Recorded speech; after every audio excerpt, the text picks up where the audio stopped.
Ya, Assalamualaikum warahmatullahi wabarakatuh. Dalam kesempatan video kali ini kita akan coba bahas berkaitan dengan bab 1 yang berjudul Sistem Reproduksi pada Manusia yang ada di kelas 9. Pada bab 1 ini, sistem reproduksi pada manusia meliputi beberapa subbab, diantaranya adalah pembelahan sel, yang meliputi pembelahan mitosis dan pembelahan meiosis.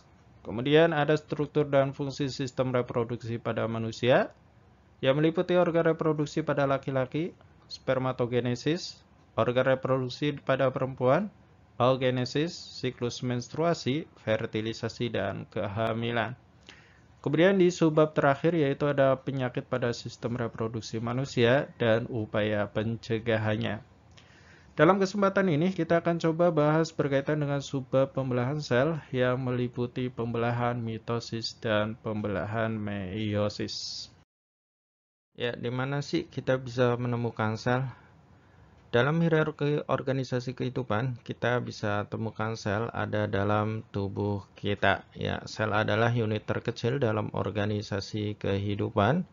Di antara contoh, sel pada tubuh kita ada sel epitel, sel darah, sel otot, dan sel lemak. Ya, di sini adalah contoh untuk sel-sel yang ada di dalam tubuh kita, di mana untuk sel yang memiliki bentuk dan fungsi yang sama akan membentuk suatu jaringan.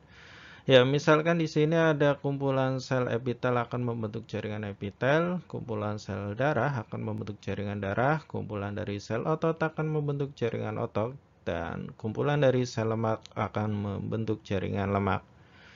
Ya, kumpulan dari berbagai jaringan akan membentuk fungsi tertentu yang akan kita sebut dengan organ. Di sini misalkan adalah lambung. Lambung adalah salah satu contoh dari organ. Ya, di dalam tubuh kita organ-organ yang berbeda akan berkumpul membentuk suatu sistem yang disebut dengan sistem organ. Ini adalah contoh sistem organ untuk sistem pencernaan. Di mana untuk sistem organ, sistem pencernaan ini disusun oleh organ mulut, kerongkongan, lambung, usus halus, usus besar, anus, dan di sini ada hati, pankreas, dan empedu. Ya, berbagai sistem organ akan saling bekerja sama, misalnya ada sistem pencernaan, sistem peredaran darah, kemudian sistem ekskresi, dan yang lainnya akan menyusun organisme atau individu. Jadi berbagai sistem organ akan saling bekerja sama dan menyusun organisme atau individu. Ya, ini adalah hierarki organisasi kehidupan yang perlu kita ingat kembali. Di sini pelajarannya terkait ini ada di kelas 7 ya, pelajaran terkait dengan hierarki organisasi kehidupan di semester 2. Ya, gambar ini menunjukkan bahwa kita berasal dari satu sel. Di sini ada sel telur yang telah dibuai dengan sel sperma atau mengalami fertilisasi. Yang selanjutnya kita sebut dengan zigot, kemudian tumbuh dan berkembang mengalami diferensiasi. Sehingga menjadi seperti ini ya, kita yang jumlahnya ternyata dari satu sel menjadi 200 triliun sel. Hal ini menunjukkan bahwa sel mengalami pembelahan yang sesuai dengan yang diungkapkan oleh Rudolf Virchow tentang teori sel, bahwa semua sel hidup berasal dari sel yang sudah ada sebelumnya, atau dengan bahasa Latin omnicellula est cellula. Ya, ada beberapa alasan sel mengalami pembelahan. Di antaranya adalah untuk pertumbuhan, perbaikan, dan reproduksi. Adapun untuk pertumbuhan, telah kita berikan contohnya, kita berasal dari satu sel, tumbuh dan berkembang, hingga menjadi 200 triliun sel. Adapun untuk contoh perbaikan, yaitu ketika misalnya kulit kita terluka, tergores, kemudian dalam beberapa hari kita dapati kulit kita kembali seperti semula, lukanya sembuh. Ini menunjukkan adanya pembelahan sel yang tujuannya untuk perbaikan. Adapun untuk reproduksi, di antara contohnya adalah bahwa pembelahan sel menghasilkan sel gamet, yaitu sel sperma atau sel telur. Ya, untuk pertumbuhan dan perbaikan ini terjadi pembelahan secara mitosis, sedangkan reproduksi yaitu terjadi pembelahan secara meiosis. Kita akan bahas apa itu pembelahan mitosis dan meiosis.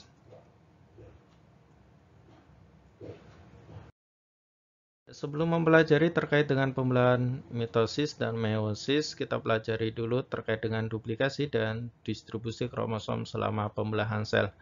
Ya, ini adalah salah satu contoh dari kromosom pada sel eukariot sebelum terjadi duplikasi. Jadi seperti ini ya, kita anggap ini adalah sel yang memiliki kromosom. Dari mana kromosom ini? Kromosom ini awalnya bentuknya itu benang yang halus ya, yang kita sebut dengan kromatin. Di mana benang kromatin yang halus ini berisi DNA yang terikat pada protein.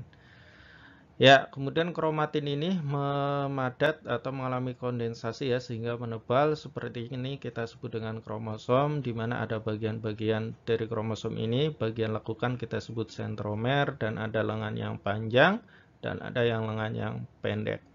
Ya, ini sebelum terjadi duplikasi, kemudian terjadilah proses duplikasinya, artinya di copy ya.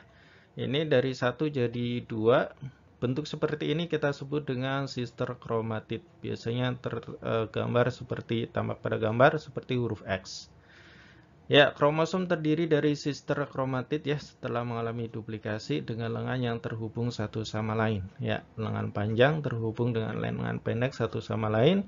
Setiap kromatid ini berisi salinan molekul DNA. Jadi ada salinan molekul DNA karena akan membelah. Kemudian terjadi distribusi kromosom, di mana untuk sister kromatid ini masing-masing kromatid ini akan terpisah.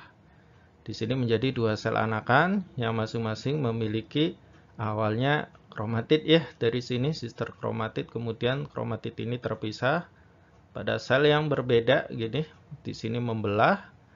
Nah, kromatid ini akan membentuk sebagai individu kromosom ya. Di sini kromosomnya sama jumlahnya. Anakannya sama dengan induknya. Ya. Proses molekular dan mekanikal memisahkan kromatid menjadi 2 kromosom dan terdistribusi dalam 2 sel anakan ya. Yang ini ya. Ya, ini adalah duplikasi dan distribusi kromosom selama pembelahan sel yang perlu kita ketahui sebelum kita belajar tentang pembelahan mitosis dan meiosis. Pembelahan mitosis. Apa sih pembelahan mitosis itu? Ya, pembelahan mitosis adalah pembelahan sel yang menghasilkan 2 sel anakan identik. Jadi, satu sel dengan sel yang lainnya identik ya, atau nyaris sama ya. Kemudian sifat anakan yang dihasilkan sama dengan induknya, artinya jumlah kromosom sama dengan induknya. Terus terjadi dalam sel tubuh, yakni nama lain dari sel tubuh adalah sel somatik. Sehingga tujuannya untuk pertumbuhan dan perbaikan, karena memang terjadi dalam sel tubuh. Ya, ini ada diagram terkait dengan siklus sel yang menunjukkan ada interfase dan mitotik fase. Jadi artinya di sini ada siklus yang sangat panjang dalam keadaan interfase, kemudian siklus yang lebih pendek yaitu fase mitotik. Pada interfase ditunjukkan ada tahapan G1, S dan G2, di mana G itu gap ya, yang menunjukkan bahwa sel ini dalam keadaan tidak aktif, sedangkan fase S menunjukkan DNA sintesis. Ada sintesis DNA ya, di sini ada replikasi terkait dengan DNA atau salinan DNA. Ya, kemudian setelah fase S di interfase ada fase G2, kemudian dilanjutkan baru ke mitosis. Fasenya relatif lebih singkat ya. Kita akan bahas untuk fase mitosis ini, di mana setelah fase mitosis ini akan diikuti dengan fase sitokinesis. Ya, mitosis dan sitokinesis adalah bagian dari fase mitotik.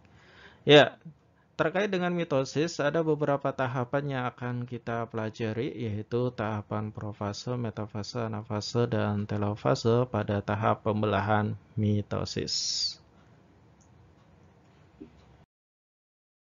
Pada tahapan mitosis, yaitu profase, metafase, anafase, telofase, ditunjukkan pada gambar berikut ya. Di sini ada profase, metafase, anafase, dan telofase.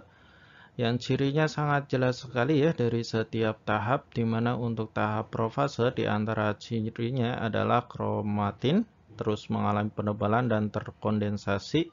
di mana kromosom telah terduplikasi bentuknya dalam bentuk sister kromatid. Kemudian ditandai juga dengan sentrosom yang menuju ke kutub yang berlawanan dan benang-benang spindle mulai terbentuk. Di antara yang lainnya juga membran inti membentuk fragmen ini ya. Ya, itu adalah ciri-ciri dari profase ya. Kemudian untuk metafase, di sini sister kromatid berada pada bidang ekuator, kemudian sentrosom berada pada kutub yang berlawanan. Ya, pada fase metafase ini ciri yang paling khas yaitu sister kromatid ya di sini berada dalam bidang pembelahan atau bidang ekuator. Ya, dilanjutkan dengan fase anafase ya, fase yang ketiga yang merupakan fase yang paling singkat. Di sini terlihat bahwa benang-benang spindle ya di sini mikrotubul kinektekor itu menarik kromatid ya yang awalnya adalah kromatid sister ya. Sister kromatid. Jadi masing-masing tertarik ke kutub yang berlawanan. Ya, ini adalah fase yang singkat, setiap kromatid terpisah menjadi sebuah kromosom. Jadi ini nanti akan terpisah menuju kutub yang berlawanan dan menjadi kromosom sehingga jumlahnya sama untuk masing-masing kutub. Dilanjutkan dengan fase telofase. Di sini sudah terpisah ya ke kutub yang berbeda untuk kromatidnya yang menjadi kromosom nantinya ya. Ya, untuk telofase ditandai dengan nukleoli mulai tampak ini, kelihatan ya. Nukleoli mulai tampak, kromosom berkurang kondensasinya, jadi awalnya tebal seperti ini ya. Kemudian dia mulai terurai menjadi benang-benang yang halus lagi. Nah, fragmen membran inti mulai tampak. Di sini terlihat. Ya, setelah telofase akan diikuti sebagaimana dalam siklus sel yaitu fase sitokinesis. Apa itu fase sitokinesis? Yaitu pembelahan yang menghasilkan atau pembagian sitoplasma sehingga menghasilkan dua bagian yang sama pada setiap sel anakan. Jadi ini nanti jadi dua. Ya, itu adalah tahapan mitosis ya yang meliputi profase, metafase, anafase, dan telofase. Pembelahan meiosis ditandai dengan pembelahan sel yang menghasilkan 4 sel anakan tidak identik ya. Kalau di mitosis dihasilkan 2 sel anakan identik, di sini 4 sel anakan tidak identik. Kemudian sifat anakan berbeda dengan induknya di mana untuk jumlah kromosom anaknya yaitu setengah dari induknya. Sehingga untuk meiosis sendiri disebut juga dengan pembelahan reduksi ya. Ya, terjadi dalam sel kelamin. Kemudian tujuannya adalah untuk reproduksi, yaitu menghasilkan gamet ya, berkaitan dengan gamet betina, ovum, dan gamet jantan sel sperma. Ini adalah tahapan meiosis, yaitu ada dua tahap ya, ada meiosis 1, meiosis 2. Di sini sama seperti mitosis, tahapannya ada profase, metafase, anafase, dan telofase. Begitu juga di meiosis 2 ada profase, metafase, anafase, dan telofase. Tentunya antara profase 1, profase 2 berbeda ya. Metafase 1, metafase 2 juga berbeda. Demikian juga tahapan yang lainnya. Ya, bagaimana meiosis mereduksi jumlah kromosom? Ini kita misalkan sebuah sel yang memiliki kromosom. Kromosom ini dalam bentuk pasangan ya, berpasang-pasangan atau diistilahkan dengan 2N atau diploid. Ya, kita sebut ini adalah pasangan kromosom homolog yang memiliki bentuk yang sama ya, ukurannya sama, bentuknya sama. Ya, sebagaimana telah kita pelajari sebelumnya bahwa kromosom ini akan mengalami duplikasi ya, seperti tampak pada gambar, ini hasil duplikasinya sehingga membentuk sister kromatid. Ya, ini masing-masing sister kromatid, baik yang berwarna biru dan yang berwarna jingga ya. Kemudian pada pembelahan meiosis, masing-masing dari kromosom homolog ini akan berpasangan dan terjadi pindah silang. Jadi ini mulai berpasangan ya setelah terduplikasi dan terjadi pindah silang antar segmen di sini lengannya ya. Bisa terjadi pindah silang. Sehingga ketika terjadi fase pembelahan yang pertama, maka akan tampak seperti gambar seperti ini. Ini terpisah ya ke sini dan ini di sini. Kita dapati di sini ada segmen yang berbeda, kromosom yang jingga, ada bagian kromatidnya yang mendapatkan warna yang berbeda ya, segmen yang berbeda dari kromosom yang berwarna biru. Begitu juga dengan yang ini ya. Ya, ini menunjukkan bahwa kromosom homolog terpisah dan selnya sudah tidak lagi berpasangan atau disebut juga dengan haploid. Ya, kita lihat di sini awalnya berpasangan ya dari jingga dan biru. Ini jingga dan birunya sudah berpisah di sini, tidak lagi dalam satu sel. Sehingga kita sebut sifatnya adalah haploid atau N. Kemudian dilanjutkan pembelahan yang kedua, meiosis yang kedua. Setiap kromatid dari sister kromatid ini akan terpisah sehingga dihasilkan 4 ya, karena setiap sel hasil pembelahan yang pertama menghasilkan 2. Ya, dapat kita amati bahwa setiap sel ini dihasilkan dengan sifat yang tidak identik. Dan anakan yang dihasilkan itu jumlah kromosomnya berbeda dengan induknya. Sehingga kita katakan bahwa jumlah kromosom untuk anakan dari hasil pembelahan meiosis adalah setengah dari induknya dan bersifat haploid. Ya, ini merupakan tahapan meiosis yang meliputi meiosis 1, ada profase 1, metafase 1, anafase 1, dan telofase 1. Pada tahap profase 1, seperti halnya pada mitosis, di sini membran itu mulai membentuk fragmen, kemudian sentrosom menuju kutub yang berlawanan dan terbentuknya benang-benang spindle. Hanya saja pada pembelahan meiosis di sini untuk kromosom yang telah terduplikasi ya membentuk sister kromatid ini akan berpasangan dengan kromosom homolognya. Di sini ada warna biru dan warna merah. Ya, tampak seperti pada gambar. Kemudian terjadi pindah silang di antara salah satu lengannya. Di sini tampak ya ada proses pindah silang. Dilanjutkan kemudian fase metafase 1. Tahapan metafase 1, kromosom homolog yang dalam bentuk sister kromatid berpasangan berada pada bidang ekuator. Di sini ada kromatid sister warna merah, kromatid sister warna biru ya, yang bersiap-siap akan berpisah menuju kutub yang berlawanan. Sentrosom sudah berada di kutub yang berlawanan. Ya, anafase 1 di sini menunjukkan pemisahan kromosom ya. Di sini warna biru, warna merah berpisah dengan warna biru di gambar yang tengah juga menunjukkan perpisahan ya, warna biru dengan warna merah untuk sister kromatidnya.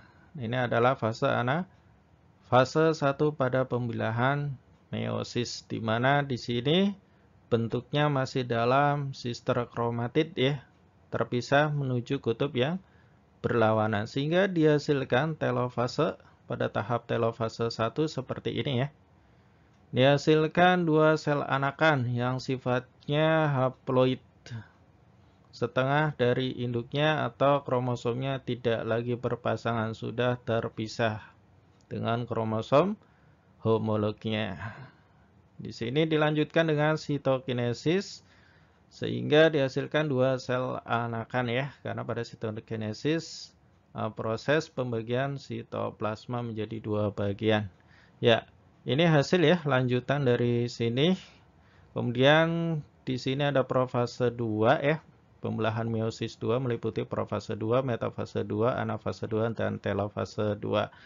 Pada profase 2 tidak lagi terjadi duplikasi ya seperti pada profase 1, tapi melainkan kromosomnya dalam bentuk sister kromatid ya, sudah dalam bentuk sister kromatid.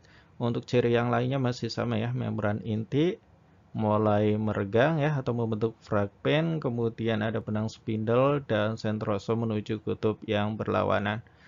Kemudian pada fase metafase 2 di sini sister kromatid tidak lagi kromosom homolog ya, bentuknya berbeda dengan metafase 1. Jadi ini seperti pada mitosis ya, fase metafase pada mitosis. Chromatid sister berada pada bidang ekuator atau bidang pembelahan, kemudian pada anafase 2 terpisahkan untuk masing-masing kromatid pada chromatid sister. Sehingga dihasilkan seperti pada telofase 2 seperti tampak pada gambar. Ya, ini adalah gambar untuk tahapan meiosis ya. Ada meiosis 1 dan meiosis 2.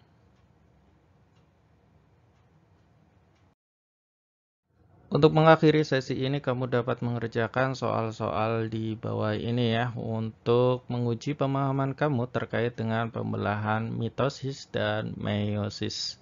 Ya, jika masih ada soal yang belum bisa dijawab, bisa diulang lagi dari awal ya. Semoga bermanfaat dan terima kasih telah menyimak. Wassalamualaikum warahmatullahi wabarakatuh.